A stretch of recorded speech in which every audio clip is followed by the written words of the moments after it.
से बाहर तू निकल करे जा, दिले बारू तू गिफ्ट आके ले जा। घर से बाहर तू निकल करे जा, दिले बारू तू गिफ्ट आके ले जा।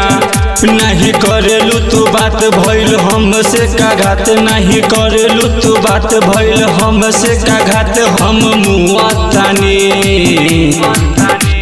रात छोड़ी दिन हम सोतानी, धई के बिछौना रानी रोतानी।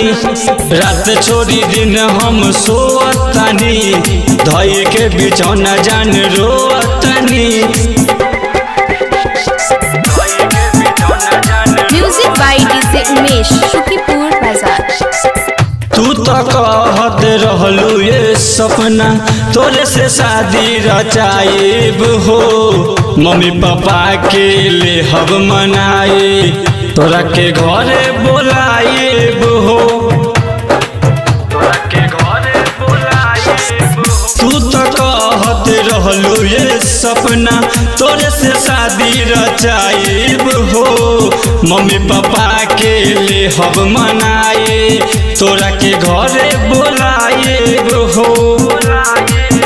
तू तो कई के होलब हाँ भूल गइलू सब, तू तो कई के होलब हाँ भूल गइलू सब। हमहू भूलतानी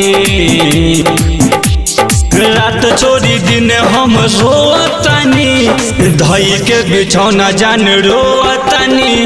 रात छोड़ी दिन हम सोतानी, धई के बिछौना जान रोतानी।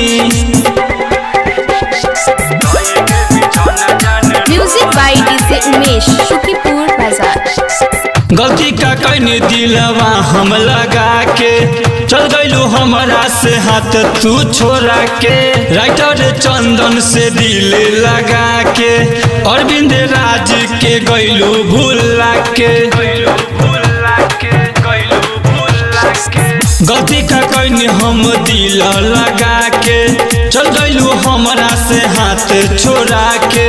राइटर चंदन से दिल लगा के, राज अरविंद के गइलू भूला के। जैसे कहलू सनम वैसे मानती हो हम, जैसे कहलू सनम वैसे मानती हो हम। दूर रह के न जियतानी, रात छोड़ी दिन हम सोतानी, आ धई के बिछौना जान रोतानी।